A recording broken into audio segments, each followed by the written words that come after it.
Assalamualaikum warahmatullahi wabarakatuh. Nama saya Fadila Rizky Amalia. Di vlog kali ini saya akan menjelaskan tentang 7 kebiasaan yang wajib dimiliki oleh anak SMA zaman sekarang. Dan 7 kebiasaan itu saya ambil dari bukunya Stephen R. Covey. And then sebelum mengarah ke sana, saya akan menjelaskan terlebih dahulu apa sih arti dari kebiasaan. Nah, kebiasaan adalah aktivitas yang dikerjakan tanpa perlu berpikir terlebih dahulu. Nah, di sini ada 7 di Stephen R. Covey, di bukunya itu ada 7 kebiasaan. Yang pertama yaitu proaktif, yang kedua adalah dahulukan yang utama, dan yang ketiga adalah berpikir menang-menang.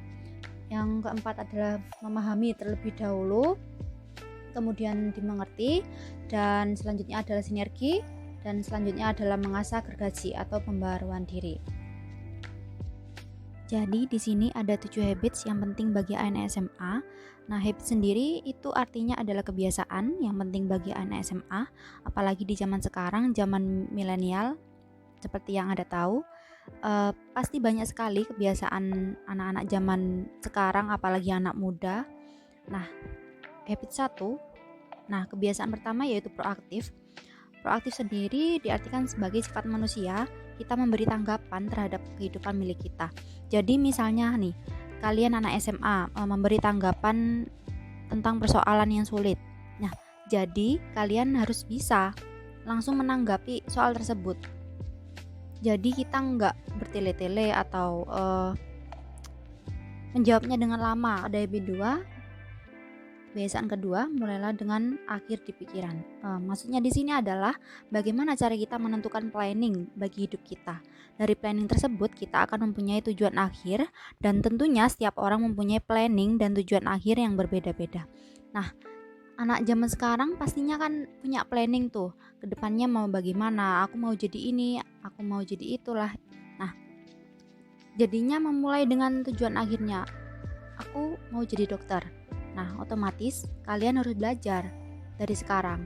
Habit 3 atau kebiasaan ketiga, dahulukan yang utama. Nah, mendahulukan yang utama merupakan cara menentukan atau memilah sesuatu terlebih dahulu ketika kita bisa membagi waktu untuk sebuah tugas yang sangat penting dan harus didahulukan daripada tugas yang belum tentu menurut kita itu tidak terlalu penting. Dan yang selanjutnya adalah habit 4. Nah, di habit 4 ini berpikir menang-menang. Berpikir menang maksudnya di sini adalah semua pihak merasa senang dengan keputusannya dan merasa terikat dengan rencana dan tindakannya jika mereka menang akan sesuatu. Nah, di sini sebagai anak muda, kalian sebagai anak muda tidak bisa kalau kalian tuh merasa, oh aku harus menang, aku harus gini, aku harus gitu. Nggak bisa. Nah, jadi kehidupan kalian tuh harus diterapkan dengan seminimalis mungkin. Selanjutnya yaitu habit 5, berusaha memahami terlebih dahulu, kemudian dimengerti. Dalam hal ini kita diajarkan bagaimana kita dapat memahami apa yang ada di sekitar kita, atau rasa peka dan empati. Sebagai anak muda pasti memiliki rasa peka, empati, tetapi tidak semua orang seperti itu ya, tidak semua. Karena pasti ada juga orang yang kurang mempunyai rasa peka, kurang mempunyai rasa empati yang tinggi terhadap orang lain. Nah, sebaiknya kita sebelum berbicara itu dengan orang lain, kita mempunyai rasa empati dulu. Dan yang selanjutnya adalah habit 6, sinergi.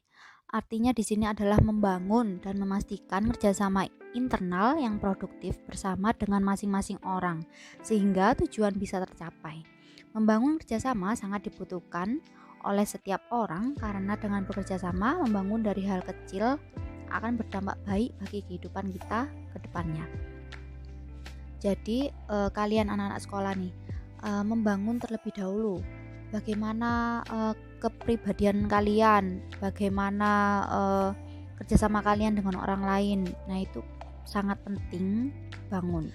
Nah, untuk habit yang terakhir nih, habit yang terakhir yaitu habit 7, mengasah gergaji atau pembaharuan diri. Kebiasaan ini menerangkan agar kita mengasah 4 dimensi dari sifat alamiah, yaitu fisik, mental, spiritual, dan sosial atau emosional. Hal ini berguna untuk mempertajam kemampuan diri agar lebih efektif. Nah, di sini tuh maksudnya bagaimana sih cara kita melatih fisik kita, bagaimana melatih mental kita, bagaimana melatih spiritual kita dalam kehidupan sehari-hari. Nah, dari semua penjelasan yang saya sudah jelaskan tadi, ada banyak sekali macam-macam kebiasaannya, yaitu ada 7. Nah, kesimpulannya di sini adalah kita sebagai generasi muda harusnya lebih berpikir lebih maju lagi, apalagi di zaman yang modern ini ya, zaman di era digital yang pasti sangat-sangat membutuhkan rasa peka, rasa empati dan sebagainya. Kita sebagai generasi muda juga sudah seharusnya untuk memiliki kebiasaan yang baik, planning lebih maju lagi, dan harus diimbangi dengan bersosialisasi dengan masyarakat luas. Apalagi dengan kita bersosialisasi dengan masyarakat, tentunya kita akan lebih mempunyai perkembangan diri yang lebih baik dalam melakukan kebiasaan sehari-hari. Mungkin itu saja yang bisa saya sampaikan, kurang lebihnya mohon maaf. Wassalamualaikum warahmatullahi wabarakatuh. Thank you.